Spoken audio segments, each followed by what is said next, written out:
We all want to feel peace in our lives. Peace in our choices, our beliefs, our relationships, and our environment.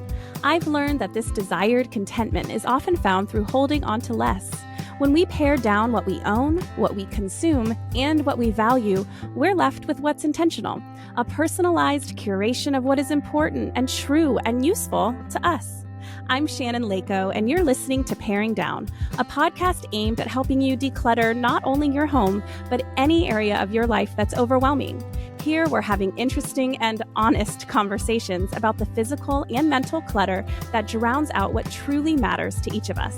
And together, we'll learn how to pare it all down, not for the sake of perfection or becoming rigid, rather so we can move through life with less overwhelm and more joy, wisdom, and peace. I'm back. I mean, to you guys, it probably feels like I never left. Hopefully, that's how it felt. But I actually have not recorded a podcast in over 2 months. And as I start, there's a helicopter landing right outside my window. So if you hear that, that's because I'm actually in Kodiak, Alaska. So for those of you watching on YouTube, you'll see that I have a new background, which I don't know, I'll try and make prettier, put a plant there or something. But we are officially in Alaska, and I am back at it recording more in real time, except for guest episodes. I recorded a bunch of those way ahead before I left for most of the rest of the year because I didn't know what childcare and life would look like here the first couple months that we live here. So, you know, I like to get ahead. Call me organized. It's like I should have a podcast about this. But anyway, I am so happy to be recording these solo episodes a little closer to their actual release date.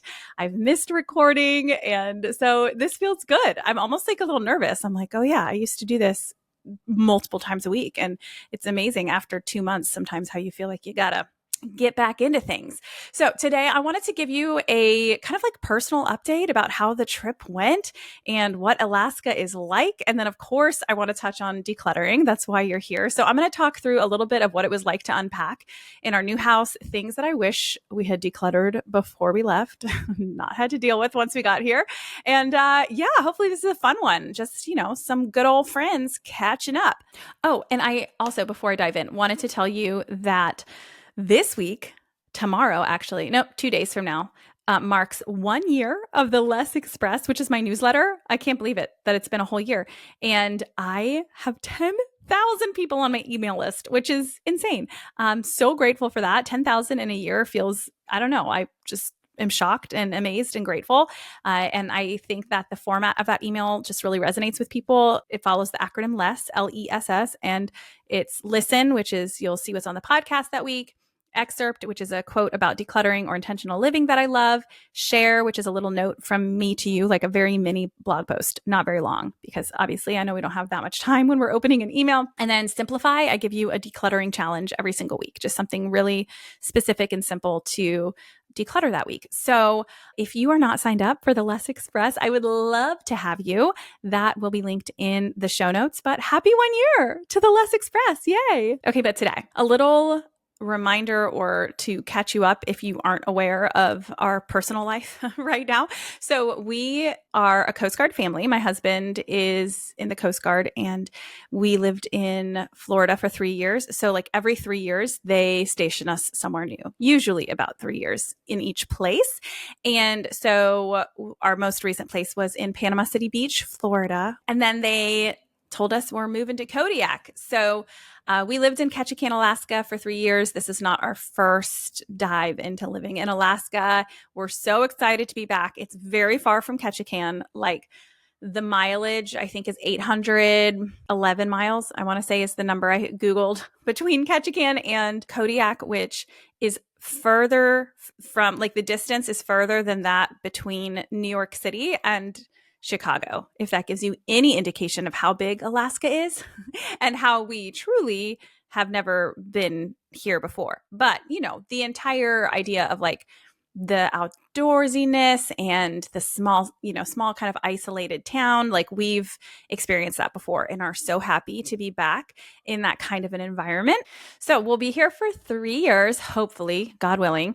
There's always the chance they can move you early, but man, I want to be here for 3 years, which you're going to hear more about why that is here in a second. But that's why we're here. And in order to get here, we took a 3-week road trip in our camper van. So we have one small camper van. It literally has like just 2 bunk beds in the back that are about queen size. And then right in front of that is the factory made bench that goes in these Sprinter vans, like passenger vans. The back 2 were taken out to make room for the beds.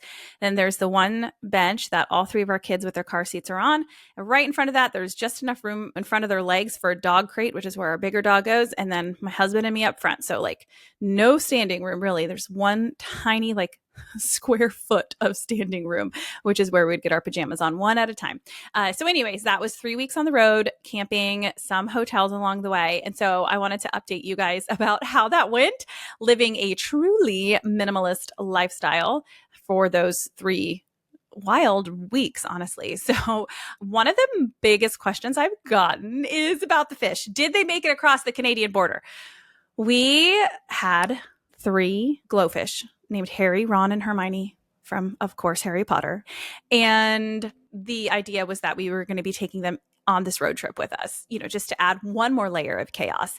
And right before we left, so after I had recorded the episodes where I mentioned that I didn't know if they were going to get across the Canadian border because there's like weird rules about fish. One of our friends is a veterinarian in Panama City Beach. And she was like, I will watch your fish for 3 weeks and then ship them to you when you arrive. And we were like, oh, well, that's way easier. And her son was like besties with my son. And so he was excited to take care of his bestie's fish. And we were like, this is so generous. And we accept 100%. So we did not have the fish with us on the road trip. Thank goodness, because, there was a lot going on. If I had to consider fish, I think that would have been the straw that broke the camel's back. Honestly, I think God was looking out. The dogs just about did me in. The kids were fine, honestly. Like they did great because we took it little chunks at a time. You guys know I really believe in making the journey part of the adventure. And this is a great example of that crossover into the overarching. There I am with that word again. Can someone please DM me? Please, I beg of you, or email me, paringdownpodcast@gmail.com, and tell me if it's pronounced overarching or overarching. I probably could look up a YouTube video or you can Google something and ask, there's an AI bot that will pronounce words for you. I could probably do that. I just wouldn't trust it. I need a real person to tell me if it's overarching or overarching. And I use that word a lot for somebody who doesn't know how to say it. Okay. But anyway, sorry, sidetracked. The overarching message that when we slow down in life, we experience such a greater sense of joy and awareness and intentionality, and we're able to pivot, right? Like when we pare down our schedules and our lives, life is so much better. I don't want to be rushing through life. Like that's part of why I love Kodiak. There's no traffic. Nobody's in a rush anywhere. Or if they are, it's on a 1-lane road and it's fine. Everyone's just so much more chill in areas like this, because there aren't multiple lanes of traffic and people aren't trying to run red lights and cut each other off. And that, it's like a breath of fresh air. But anyway, we took the road trip slow and we did only 4-hour drives really each day, which is super manageable. You drive 2 hours at a time. You stop somewhere, let the kids get their wiggles out at a playground or just even running around a gas station closely. We don't want any kids to get kidnapped, but just to get their wiggles out. Then you get back in the car for another 2 hours and they're fine. And you arrive, you hang out, you have plenty of time to set up camp, to make dinner. You're not rushed trying to get dinner done before it's time to get to bed, before it gets dark. It's just more relaxing and it's more fun. You get to meet people at the campsite and I get to, sit and read my book while the kids go play on the campsite playground. And so we just really believe in taking it slow to decrease stress in general in life and definitely on the road trip. So the kids were fine, but the dogs, I have high anxiety dogs, probably because I am their mother. I'm I'm not like clinically anxious. Maybe I could be. I don't know. I could probably talk to a psychologist, psychiatrist about that, but they just can't handle themselves. And so we got anxiety medicine for them, knowing that they'd be really barky at the campsites. And that helped minorly, but not majorly. And so I just felt like the majority of the time, the stress of the trip was coming from trying to keep the dogs from ruining everybody else's life, like at the campsite, just by barking. So the fish would really not that fish can bark, right? But like there's who knows what the fish would have needed. I just couldn't think about one more living being and like cramped in that van. So, but the fish story does have a sad ending. Harry, Ron, and Hermione did not survive the 3 weeks with our friends to no fault of theirs. I don't entirely know what happened, but their like power went out at some point and something happened with the tank, and one by one, the fish perished. Luckily, my son is surprisingly okay, which makes me think we probably didn't need to go through the lengths of taking the fish in the van to Alaska like I thought we would in order to preserve his psyche, because he was really okay. He was just like, okay, can we go get some more? And I was like, yes, we can. Do you need to process about Harry, Ron, and Hermione? And he just was like, I guess it happens. Okay, cool. So got out of that one scot-free. So the fish didn't make it for everybody. I'm so sorry to report. But let's dive into what really matters, even though I guess to a lot of us that really mattered. It mattered to me. So the driving distance, just so you guys know, from Panama City Beach, Florida to Homer, Alaska, which is not where we are living, but that's where you take the ferry from there, because Kodiak is an island, so you can't drive to it. So in order to get a car there, you need to take a car ferry from Homer, Alaska. There's other places you can take it from, but that's where we were going. So people who have watched the story of this road trip unfold on Instagram, when they saw us on this ferry, they were like, oh my gosh, do you have to take a 15-hour boat ride whenever you want to like get to civilization? The answer is no. We do have a small airport, so we could actually fly to Anchorage in about 2 hours. But if you want to get a car anywhere, yes, you have to take this car ferry. So Homer's the one that's closest, like the nearest terminal to Kodiak. So the drive there was 4,800 miles, and that includes passing through, the United States from Florida, and then through Canada, and then back into Alaska. So that's the route we took. And then the ferry from Homer to Kodiak it's part of the Alaska Marine Highway. I believe it's part of the Alaska Marine Highway. Well, anyway, it's a car ferry. By the way, isn't it crazy that there's a marine highway? I didn't know that until I lived in Alaska last time, but it's just a highway in the water. But, you don't really see other boats, but they just call it the Alaska Marine Highway. Anyway, I think it's kind of funny. That's 90 miles by sea. So the ferry itself, I think they said takes like 9 to 11 hours, depending on the schedule and the weather. But then when you add in stops, because they stopped at other places, we were on board for like, I think 16 or 17 hours, but we did the overnight ferry. So we got on at like 6:45 and had a room, and, we're in 4 bunk beds. So my youngest is 4 and he loves to cuddle, and I can't sleep with someone touching me, but my husband loves someone touching them. So those two just cuddle together. It's great. And then the other 2 kids and I each had our own little bunk, and it was lovely. It was fine. So the total travel from start to finish was 4,900-ish miles. And we did stop at some super fun places.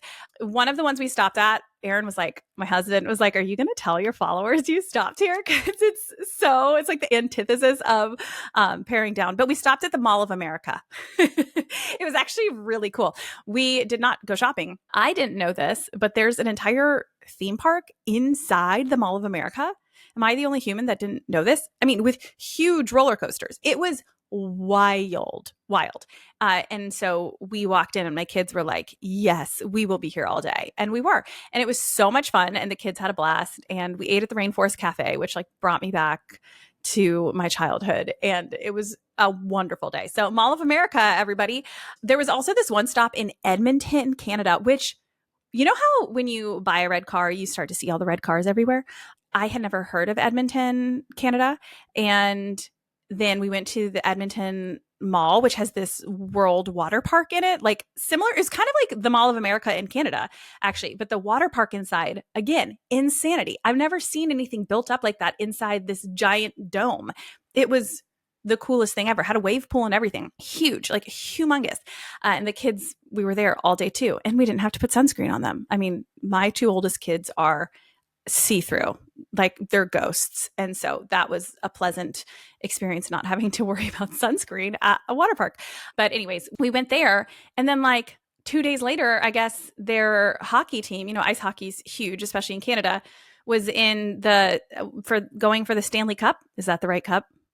I dated an ice hockey player in college. I still don't know much. It's similar to how I'm married to a guy in the Coast Guard, but I can't tell you a thing about the military. I think it's the Stanley Cup. And Taylor Swift and Travis Kelce, were they in Edmonton, or like the team from Edmonton was playing or something? It was like in the news. And I was like, hey, I know where that is. I was just there. It's very, funny how that happens. Okay. So anyways, those were like two of our kind of like kitschy stops. But the most fun along the way was like the wildlife we saw, of course. There was one night we were just hanging out by the fire, and it was late. And we don't really have like bedtimes for our kids while we're camping. They're old enough now. Back in the day, I was a schedule queen, but they're 4, 5, and 7 now. So they can generally kind of recover more easily. And while we're camping, it's just whatever goes. Let's all just survive. And so it was later, maybe 9 o'clock. And we were sitting by the campfire, and all of a sudden I see this little head right between this tree that kind of went into a Y, kind of jutted out. And there's these little cute ears. And I was like, that's either a baby bear and mama bear is about to come kill us, or it's a raccoon. Luckily, it was a raccoon, not a baby bear. And it kept looking at us, and then it would go back and it would look at us. And you just see this like perfect silhouette of its little furry ears, and you could almost make out its face. It was kind of right above our campsite. And then it crawled to a higher limb, at which point my 5-year-old daughter lost her mind with fear, because raccoons are weirdly big, everybody. Don't know if you've ever been up close to a raccoon, but those little trash pandas are not so little. And so it's like crawling up this branch basically right over our heads. I thought it was going to scar my children for life. Like they were like, can we please go inside? And Aaron and I were like, it's really cool. It's neat to see. But of course, the next day, that's all they could talk about. They loved it. That's how it is with kids. I feel like they get really overwhelmed or scared by certain things. And then like in retrospect, they're the best memories and they're obsessed with it. So anyways, that raccoon experience was really cool just because it was so close to us. I mean, it's just a raccoon. But the cooler one, obviously, well, multiple. One, I got to see a wolf. No one else in the car saw it. I've never seen one in the wild before. We did have wolves in Ketchikan, but anyway, we were in the Yukon territory in Canada, which for some reason reminds me of Rudolph the Red-Nosed Reindeer. Do they talk about the Yukon in Rudolph? I don't know. Again, someone DM me and let me know. But we were there, and on the side of the road, this gray wolf totally was blending in with the gray rocks on the side of the highway. And I just happened to be looking at the right place at the right time and saw him. And I was like, oh my gosh, a gray wolf. And like nobody else saw it, but it was really cool. So that was neat. We saw a red-tailed fox, which I thought was beautiful, like full on looked like the fox from Fox and the Hound. That was really neat. And then the bears. So we saw multiple bears, maybe 4 bear, well, not including the cubs. Oh, that's a whole nother thing. So we saw bears multiple times while we were in the van, luckily not at our campsites. One of the times, the black bear, we slowed down and it walked right up behind the back of our van. It was going to go across this little 2-way highway, and we just rolled down our window, and I told the kids, get unbuckled real quick so you can see, because they don't have a good view out the back of the van. And they came in the front seat, and we all just looked at the bear. And so we got a really close up look at it, because I mean, I kept my finger on that window. It was that close that I was like, I might need to roll this up if it gets too close. But it walked right behind our van. So that was really cool. And then maybe a day later, this was wild. We see a bunch of people pulled over on the side of the road, and we're like, well, let's pull over. Let's see what's going on. And there was a grizzly bear, which I've never seen a grizzly in the wild. I've seen black bears, but never a grizzly. And 3 cubs. I mean, that is a moment of a lifetime. I don't feel like most people ever see cubs with a grizzly. I mean, most people never get to see a grizzly. I know people come to Alaska, they want to see bears. They're like, oh, we didn't even see a single one. We saw a grizzly with 3 baby bears eating berries, and they were maybe 100 yards from the side of the road. They were pretty close. Again, close enough that I wouldn't be getting out of my car. And it was phenomenal. And we just watched them, and they were and the bears were the little baby cubs. You just want to squeeze them, but you can't, because then the mom will eat you. That's what I had to tell my kids. So anyways, we saw some really incredible things. We saw bison. We saw these 2, mountain goats, like the rams with the big horns. We went to this beautiful hot springs. We stopped one day where you get to go swimming in like the naturally hot water in the middle of this like mountain, you know what a hot spring is. And it was incredible. And when we got there, right in the parking lot field in front of us were 2 rams. It was unbelievable. I was like, is this part of the attraction? Like, are these domestic rams? But no, they had just come down off the mountain. We got there at the right time, and there were these 2 beautiful giant white rams in front of us.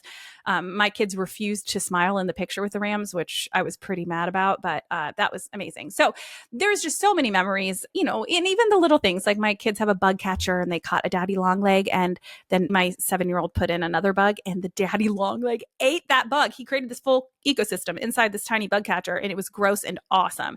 So we just made the best memories in the world.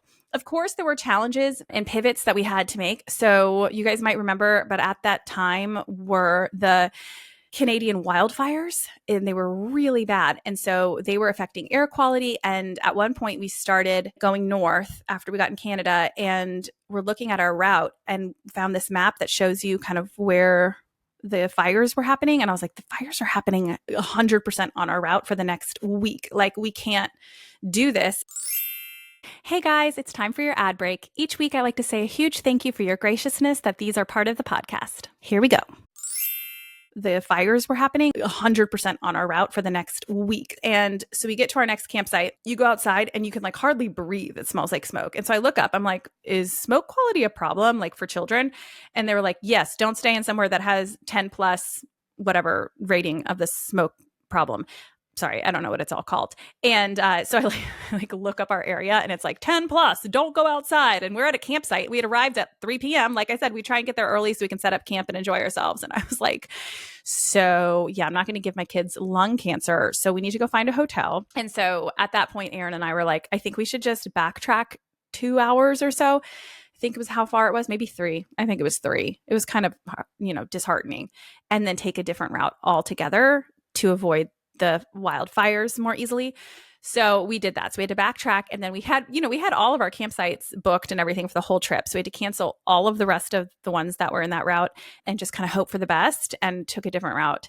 And that was an adventure, not only because it added time to our trip, but just finding lodging was a little hard because the campsites were a little bit less like friendly. Like one time I stepped out of the van, and I was swarmed by mosquitoes to the point where my husband, who was still inside the van, was like, are you okay? I mean, I looked like I was in a cartoon, like, I don't know, Bernstein Bears, and the dad gets surrounded by mosquitoes or something. It was crazy, a swarm. Like, I don't think Aaron could see my face clearly because there was that much black around me. So needless to say, I got back in the van quickly, and I was like, we're not staying here. That's insanity. So we go find like a cabin or, a small hotel or something.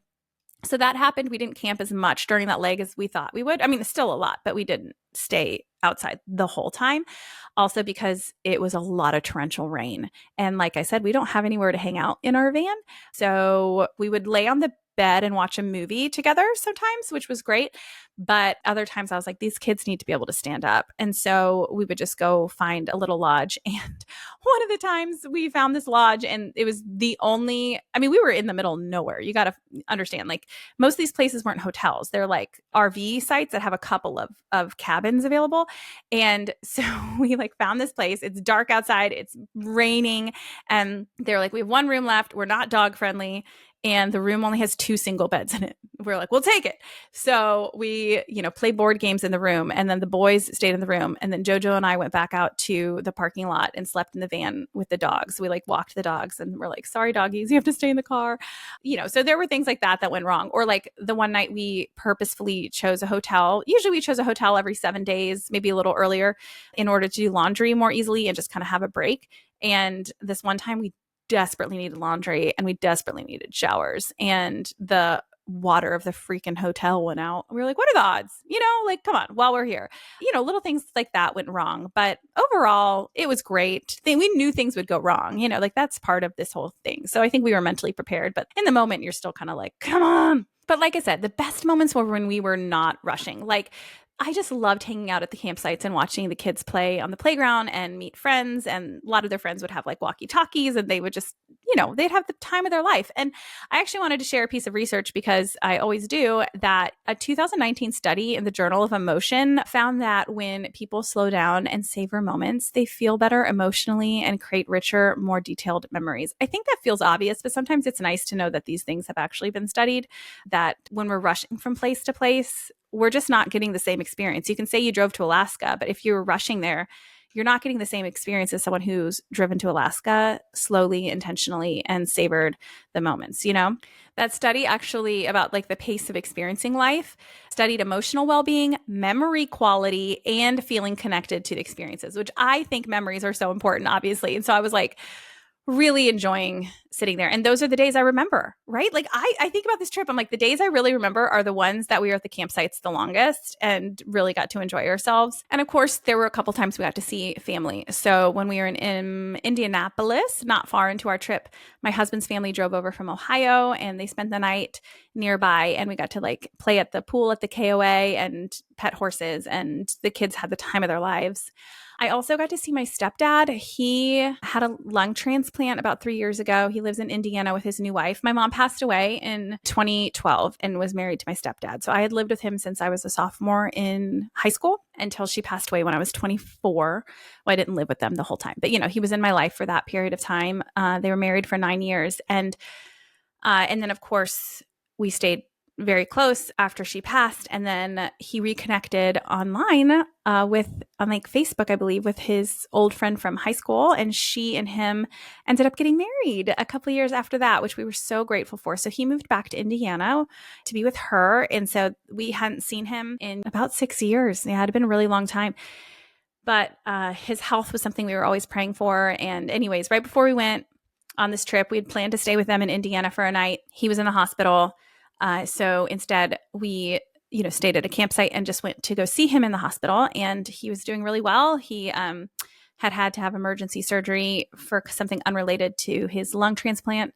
And when we saw him, he was great. It was the first time he got to meet our 2 youngest children, and we have pictures of them sitting on his lap, and it was just good to catch up with him. And he was supposed to be getting discharged like the next day. And the night after, like, we left, things took a negative turn, and he ended up passing away a week later. He never made it home from the hospital. He ended up having an infection, and just everything his body had been through in the last 3 years, they couldn't save him. And so that was just surreal. Like, we hadn't seen him in so long, and just so grateful that we got to spend that time with him, because we were the last people who saw him besides Becky, his wife, before he passed away. And it's just, it's a weird feeling. And it was weird for my kids to wrap their heads around. They're like, we were just with him, and they've known about him forever because he sends Christmas gifts and birthday gifts. And, it's just, it was hard. It was really hard. So that was a special time on the trip too, to be able to be with my stepdad, and a weird thing to wrap my head around during such a,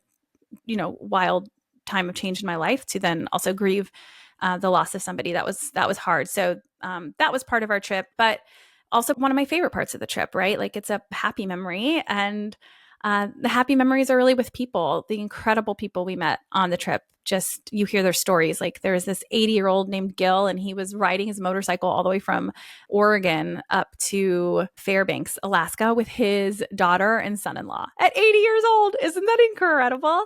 It's just so cool. And we just learned so much, and we met so many cool people. And really the big takeaway is that the journey is just as important as the destination. It wasn't always easy, but the memories we made are entirely worth it. And that's the point of intentional living. It doesn't mean that our lives will be easy. Decluttering isn't always easy, but it will be worth it. You're doing something intentionally. You're slowing down and making choices about your life that aren't just on autopilot, right? And that's like the kind of people you meet in the Yukon or in Alaska, in these very, very remote places.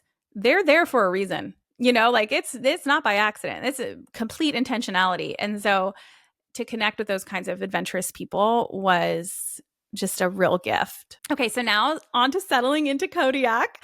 First impressions, we love it. Our house is amazing. We downsized into 1,600 square feet, plus a large basement, which turns out is temperature controlled. So that adds to the square footage because we've turned that into a little kid's paradise downstairs.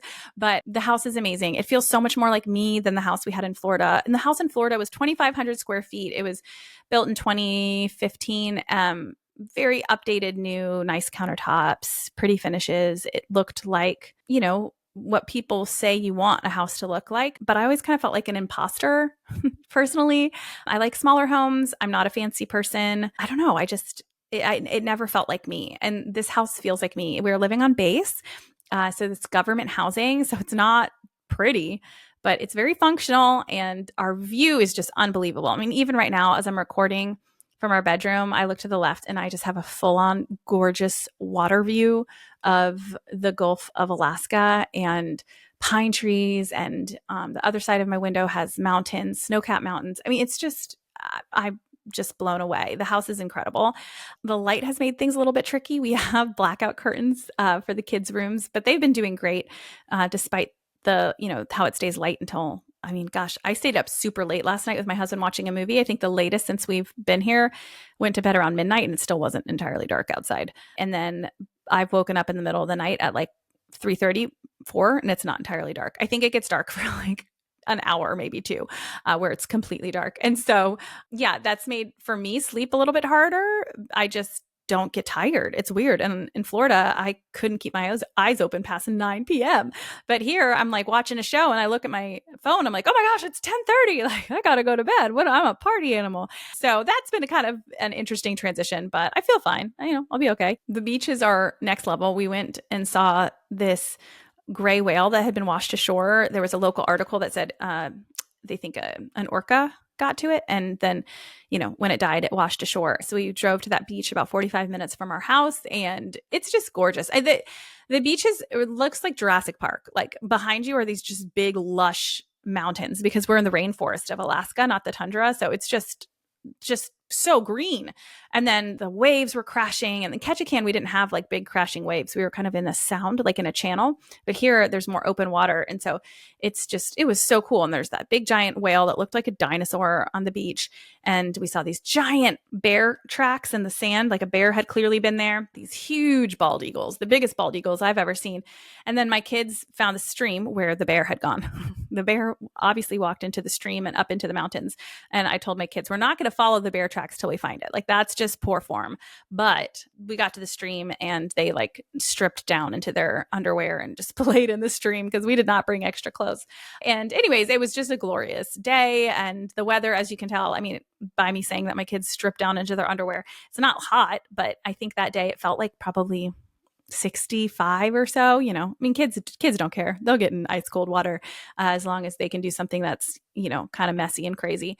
So that was just the most beautiful day. We're just loving it here. And then the community itself is unreal. Living on base, I never want to live off base so long as my husband is in the military. Now that I know what it's like, living on base feels like you're in the 1980s. The kids just roam outside. It feels so safe because you have to have an ID to get onto base, and everybody in the community is looking out. Like, every other parent has their eyes out and will help your kid, and everyone goes really slow.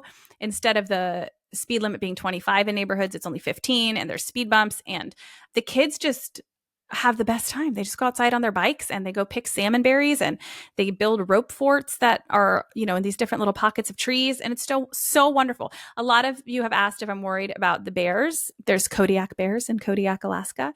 And no, I'm not worried. Everyone in that community says you don't really have to worry. They don't like seek out. They're not like as aggressive as grizzlies. They're not as passive as black bears.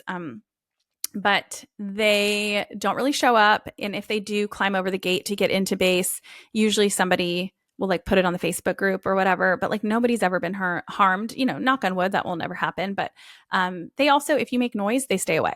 So children, I looked it up online, like bear safety for kids before we made the trip because we were going to be going through bear country, obviously with grizzlies and camping and all of that. And it's like surprisingly impossible to find any information about how to keep children safe from bear attacks because bears don't attack children. Why, you ask? Because kids don't shut up. They're just loud, and so bears stay away from you if you're loud. They attack when they are startled, and especially when they're startled and their young are nearby. But children, it's hard to be startled by kids, so we don't really worry about it. They're not roaming everywhere. It's not like they're ants, right? That people here say you really don't see them on hikes. Sometimes if you're fishing like down in a stream, that's when you have to be more bear aware. But generally speaking, it's not a huge concern. And so anyways, the kids have a good time. They just stay together, and they're safe and they know what to do. So we love the neighborhood. We love the sense of community and the built-in safety. And there's just a mutual respect because everyone here works together in some capacity, even if they don't know each other personally or are not working in the same department or boat or whatever. The idea is that everyone here is in the Coast Guard and your reputation is on the line. So you don't have the toxicity that I feel like finds its way into some different neighborhoods. And plus everyone here moves every 2 to 3 years. And so everyone understands what it's like and therefore is really inclusive because they know that we all want to feel like we're taken care of when we move somewhere and we don't know anyone. So the second we moved in, like our next door neighbors, we live in a duplex. So our house, we literally share a wall with our neighbors and they happen to have kids the exact same age as ours. So our kids just go from one house to another, like practically like they live in the entire building, not just our side of it, which is so fun and so great. And the family's incredible. She told us, hey, they're doing a vacation Bible school down at the chapel on base next week. And so we were able to send our kids to VBS the first week we were here. So we've just settled in really quickly. We feel like we've been here a long time because of how quickly the community just kind of like ropes you in, both the military community and just like the small town feel of being in Kodiak where you all have to take care of each other because you're so isolated. However, here we go. Decluttering continues because it always does, right? So when the movers arrived, I was so overwhelmed. I was like, I thought we got rid of a lot of stuff. And I'm a decluttering podcaster. I know that we have a lot of stuff because my husband likes stuff. We're a family of 5. Like I'm not a staunch minimalist, right? So I mean, I wasn't surprised that we had a lot of stuff, but it always feels like there's more that arrives than what you send, and that's definitely how it felt. But I'm going to start with some fun facts here because I just think they're interesting. I was looking them up personally and I was like, oh, I bet other people would find this interesting. So a typical 5-person household has 15 to 20,000 pounds of belongings. Some sites say more like 12 to 14,000, but 15 to 20,000 sounds correct to me. And that's on another site. Every moving company has different stats, but it's probably 15,000-ish I would say is average. That's the low end of some websites. It's the high end of others, but up to much more. And talking to other families in the military, for a 5-person house, a lot of people barely make it. The military allows you, well, depending on your rank, but for us would allow us to take 18,500 pounds that they would pay for. And I do know a lot of families that surpass that and really struggle with that. So I think that 15 to 20,000 is a pretty normal mark. But for like a 1 to 2 person household is generally 3 to 6,000 pounds. 3 to 4 people is 7 to 12,000. And then 5 people plus is usually 15 to 20 from what I'm reading. And it takes an average of 182 days, so about 6 months for people to fully unpack after a move. And on average, 13 unpacked boxes remain 6 months after moving. I guess that's part of the whole, it takes 6 months to unpack. But a lot of people it says 1 in 3 people, 33% never fully unpack. At least one box stays sealed indefinitely. It's so interesting. And just so you guys know, when we moved here, my husband says he has to look up how many pounds ours was, but the estimator human guy said he thought about 12,000. So we were on that lower end, but certainly not super minimal. And of course I can point to my husband has 1,000 tools that are extremely heavy. So weight isn't always an indicator of how much stuff you have, but still I was like, more has to go. This is too much. So I really tried to take advantage of the fresh start effect, which is from a 2014 study in the Journal of Experimental Psychology. And it shows that people are more motivated to pursue goals after temporal landmarks that signify new beginnings, like, the new year or the start of a new job or moving houses. And new environments, according to the study, help break old habits and encourage new positive behaviors. So it's important that the second you arrive, you take advantage of that energy, that like burst of newness where you can implement new habits and get a lot done. You want to get as much unpacked and organized and decluttered before life's distractions and normalcy kind of sets in. So I definitely took that approach. I did not want to unpack and put away anything that was superfluous. I got rid of so many more clothes. I've been decluttering my clothes for years and years now. I've basically stopped any consumption, but it's just taken me a long time. Like each time I declutter, I'm ready to let go of something new. My clutter tolerance has just changed, which is why I did an entire episode. You can go back and find it about the clutter tolerance and how it changes. But I've been getting rid of stuff for a long time. But man, I went ham even more when we got here. So we have a Salvation Army. We have a church that takes donations. We have, obviously Facebook groups with military people who are constantly looking for different clothes. So I got a bunch of clothes out of the house. I found an awesome local bookstore that takes used books for credit. And my husband was finally willing to go through his book collection. And so I got $61 of book credit, which is so exciting because I like to buy nonfiction books sometimes. You guys know I'm library obsessed, but I like to highlight in books that are, novels, 100% library, but some nonfiction books I really like to take notes and highlight. And so I have $61. I can go to the bookstore. I'm so excited.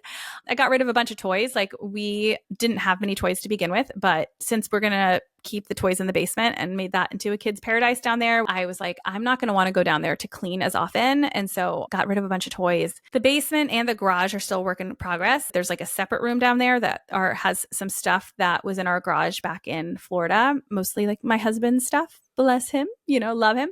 And, he doesn't need to be perfect. I don't prescribe to a brand of minimalism that's perfection, as in like you don't have anything that you only need to use once in a while. Or I have Christmas decorations, right? There's stuff that we use rarely, but the idea is that it's organized and there's nothing there that you never use or that you never go through.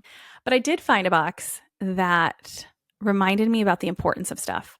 So I have a box that's been labeled children's books in my mom's handwriting that has come with me on every single move. And I remember opening it once and it had on the top like the Lion King book. And it was like kind of long, like the long story of the Lion King, the kind of book where you're like, I don't want to read this to my kids because it'll take me 2 hours, And so I pulled that one out because my kids really liked the Lion King at the time. And then I kind of just let that book box come with us without ever really opening it too much because I figured, okay, my kids can read these themselves when they're a little older.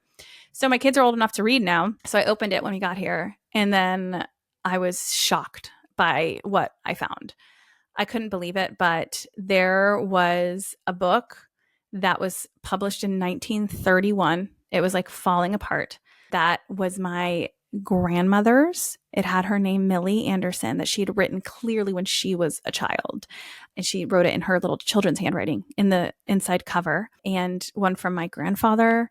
And I mean, old books. And also my mom had one, Kathy Baker. That was her maiden name. And that was written inside the cover. I mean, these were like antique, amazing children's books that clearly my mom had kept just a select few for her own sentimentality. And I had never seen them. I couldn't believe it. I was like, this was under the Lion King? Are you kidding me? And I just started crying because it just really connects you to someone to see their handwriting, especially from them as a child. And all those people are gone now. My mom, my grandma, my grandfather, and Aaron got home from work and I was like in the basement. He came down to find me and I'm teary. And then, when you see someone and you're like on the verge of crying and then you see them and you just start crying. He's like, what's wrong? And I was like, it's just so special. And he started laughing because I literally said it. They're just so special like that. And he's like, you're ridiculous. Like it's, it was kind of funny, but they just meant a lot to me. So it just reminds you that like, there is power in sentimental objects. That's why I never say you should get rid of everything that's sentimental. I'm grateful my mom kept those. She did not keep a bunch. There was one from her, one for my grandma, and one for my grandpa. But boy, was that a powerful moment to see those and feel connected to the people who are the reason that I'm here and that my children are here, and to see how much has changed and hasn't changed in the generations. Also found some books my mom used to read to me that I never would have remembered the titles or that they existed. But the second I saw the covers, I was like, oh my gosh, that visceral memory of like, I remember seeing this. And so now I'm going to read those to my kids. And it's just a really cool way to stay connected to your past. So I want to encourage you that sentimental items, if we are careful about not keeping a lot, really do hold emotional power. That's part of being human and part of connecting us to who we are. And that was a really powerful moment for me. So, my kind of final reflection as I think about the last couple of weeks settling into Kodiak when it comes to our stuff is that stuff does matter. Not all stuff, but the right stuff. We really don't need a lot in order to hold on to what matters most. So, get rid of the excess clothing, get rid of the excess toys, the cookbooks that we never use that my husband was finally willing to part with. There was so much that we got rid of when we got here. I'm sure we're down another, I would almost say another 1,000 pounds. My goal is when we move, because I have an internal, I'm not competitive with other humans at all. I'm like the least competitive. Don't have me on your trivia team.